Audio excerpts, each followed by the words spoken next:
The question we have today is quite a long one, so bear with me. How can you promote two businesses on LinkedIn from the one profile? Should you just not even try? Context. I have two businesses. One is a freelance biz and one is a jobs board slash community. I've made the decision recently to go all in on LinkedIn to promote my community, drawing new customers, as that's where they all are. That's working well. I switched to promoting my freelance biz on Instagram only instead of on LinkedIn, as well as I figured my profile was confusing people when I tried to do both. The trouble is, my Instagram is only really followed by other freelancers, so I'm not blasting out to potential clients. And keeping LinkedIn as the place to promote my community means not sharing my work on there, or looping in experts or case studies to give them a bit of a boost as well. FYI, my LinkedIn profile does reference both things I do, but I only talk about the community now on my profile. Should I have a company page for my freelance biz so that still has a presence of some kind? Sorry for the long and rambly question. Please don't apologise. Amy and I love the context. So Amy, given you are of the two of us the person who's much more au fait with LinkedIn, I would love for you to kick us off with your thoughts. Sure, I am happy to. And I have a bunch of thoughts. And it's interesting. I'm really glad that this person is acknowledging that they have different audiences, perhaps on both channels, because I think people overlook that a lot and actually get in front of colleagues instead of in front of potential buyers. And it's fine to be in front of your colleagues, but it doesn't do a hell of a lot for your bank account. I'd be curious to see your profile. So if and when you hear this, and you want to reach out and send us an email, I would love to just have a look at it for context and maybe to give you some insight there. But there's a couple of ways that you can do this that are coming to mind. On LinkedIn, you have a services page. You also have three opportunities to showcase different things that you do. The banner, I think, if people are looking for you organically or they go to find you because you've commented somewhere and they want to see what you're about, the first thing they're going to see is your banner. And so the banner is very much like your hero section on your website. It needs to get the head nod. People need to go like, oh, this is what you do. It needs to be really clear and understandable. So that's the first thing is I would think about how do you at first glance, first impact, tell people the two things that you do. And having two things that you do is fine, but we just have to be careful that there's enough of a nugget for each audience that they can say, oh, that's me, and go to look for more. Then you can stagger your content.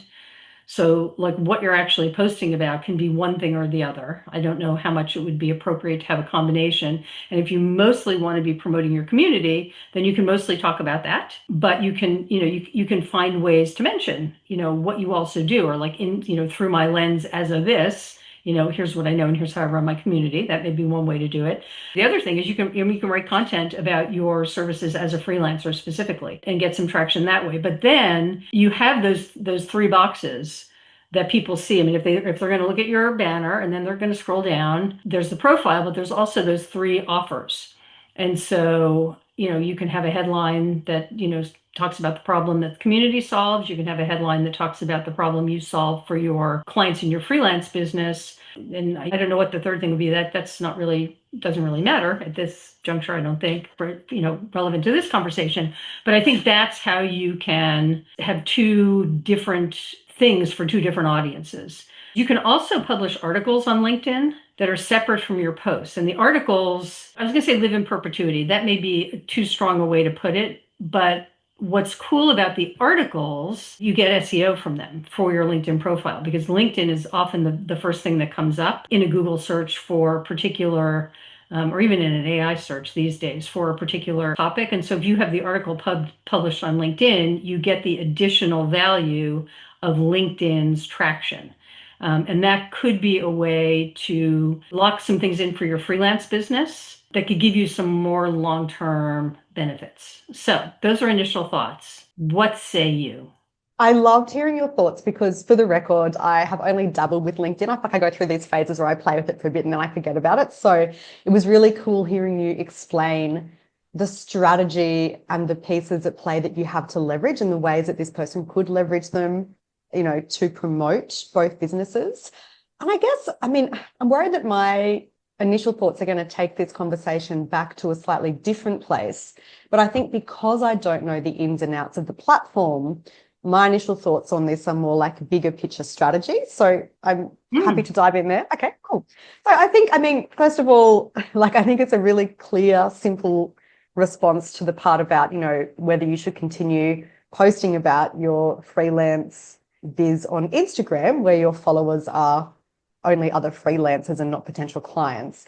For me, that's really clearly just a waste of time and effort. It's a bit like, setting up a bakery, in a celiac convention. It's like, if you're selling a good, no matter how great that bread might be, if your customers aren't there, if they're not, you're never going to make a sale. So I think for the beginning part of this, that's a really clear piece of the puzzle for me. That's not going to really result in you getting new clients for your freelance business. So, take your time and capacity you're spending there and spend it elsewhere. With the LinkedIn piece, it does sound like for this person that it is working really well from them as lead gen for their jobs board community business. So that's great. Don't change what's not broken. I guess then that brings me to the question of where and how does promoting your freelance business via LinkedIn sit here? It sounds like that's something that this person was doing previously. So I'd love to understand how successful that was for them, whether that was their primary source of leads, if not, what was.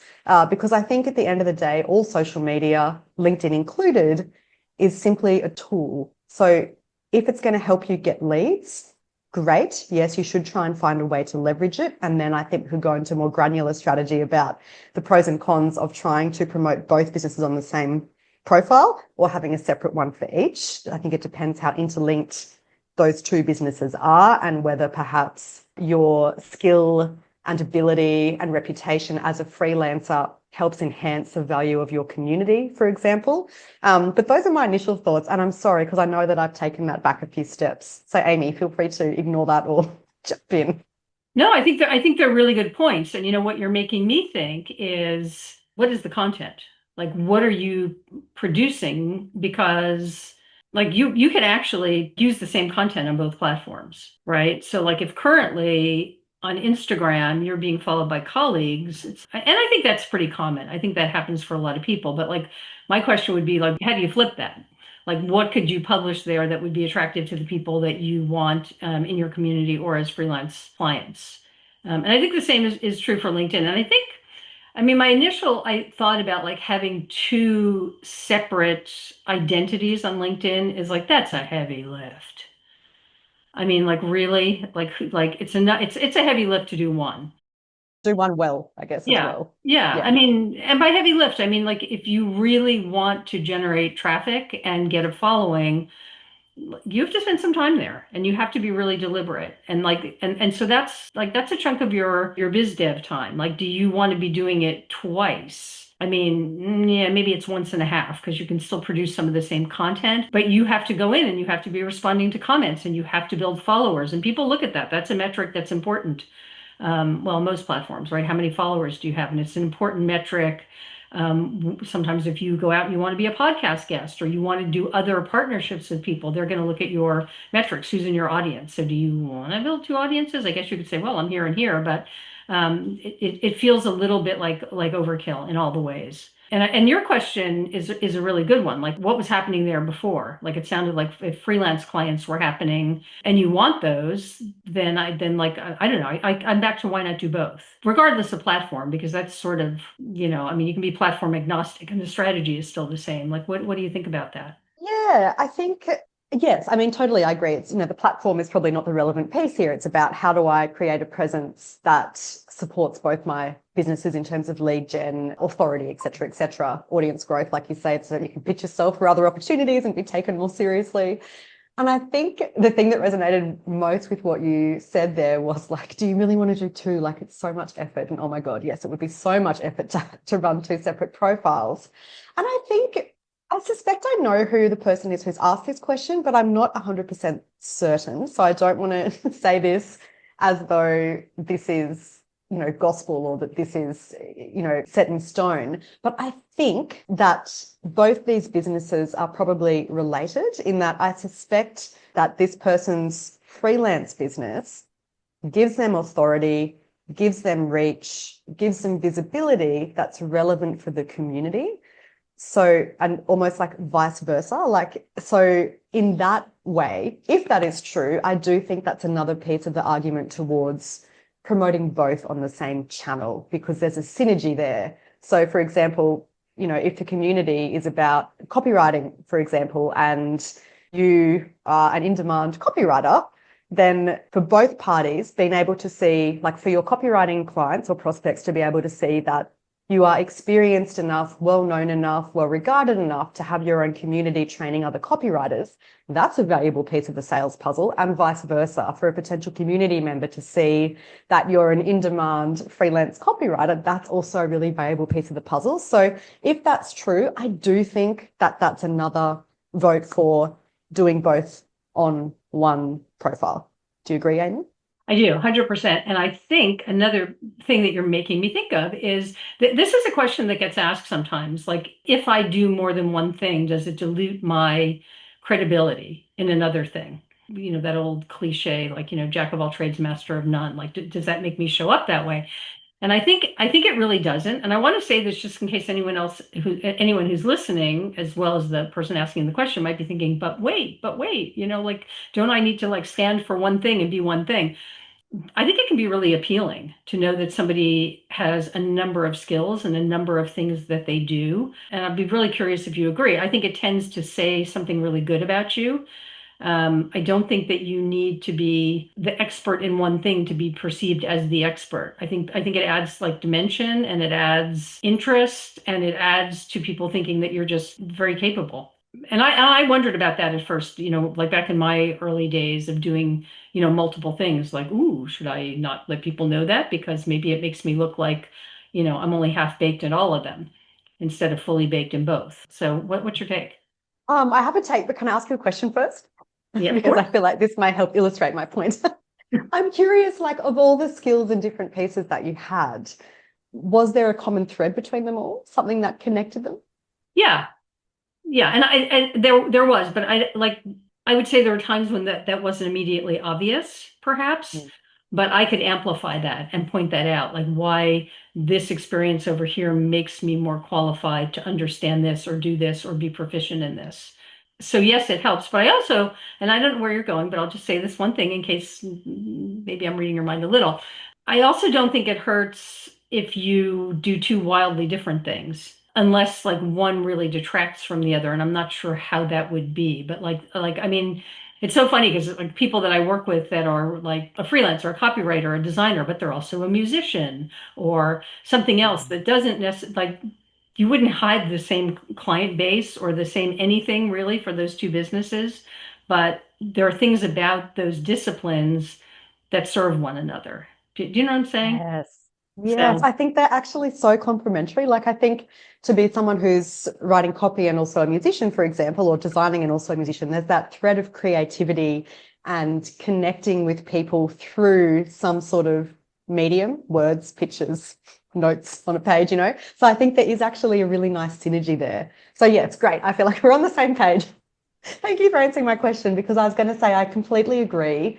And I think that what it does, especially now, I think in the age of AI where we are, it's so nice to know that the person you're interacting with is a well-rounded, like three-dimensional human being, and they have other interests and other influences and life experiences that can really help add value to what they can offer you as their client.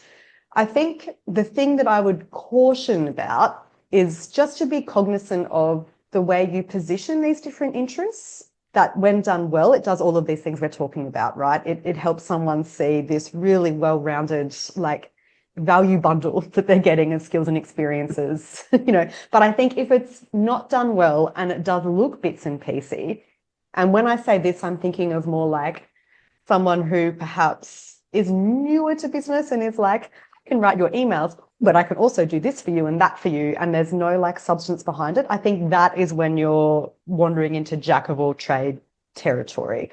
yeah, it's interesting. I'll just make one more point, and I think maybe I think we may have answered all of this, but I have a client, and if you're listening, you know who you are, who's a really has a food blog. And it's really fantastic. And their personality just comes through. They are really witty and wry and just so clever. And when it comes to their business, they're a little bit more buttoned up. So this is a little bit sideways, but I think it really ties in. And so one of the things I've been encouraging them to do is to be more of that person in their business communications and persona and like how, and because it is them. And I think in the business side, they're being a little bit more buttoned up and businessy. And that's not something where you'd say, oh, I'm a this and I'm a that, although you could, but where those skills really just tie together beautifully. And my feeling is if people knew that that person was this person, they'd be like running to the door, knocking down the door, because like who wouldn't want that in their business? Do you know what I'm saying? Mm. So I think it's not exactly that, but I think it speaks, and I think we're off topic because now we're speaking to being the two things. Well, it's just kind of on topic, kind of off topic, but I think it's really, like you said, I think the word you used was enhance. Maybe it wasn't. Kind of enhances who you are. Sounds clever. Let's roll with that. Yeah. I'm sure I said that. Yes, I believe it enhances your entire credibility and profile. And on that note, Well, I think just to tie this all back together, because I think, I mean, we did meander slightly off the question here, but I think it is very relevant for this person with this question and anyone else who's listening who feels like they're perhaps in a similar spot. I think that last example you gave, Amy, is such a nice illustration of the difference between being someone who wears different separate hats and being someone who has a nice big hat that encompasses like all that they are. And I think that there is such magnetism in being able to like wear the full hat, be quite authentic, embrace those things, and also be mindful about and strategic about how those things can come together to really power up your positioning. That sounded way too bro markety for my usual take, but to really like make your positioning, you know, really resonant. I think that's just so true. And I think the word you use, magnetism, I think is just a really good one because, I mean, this is about attracting people.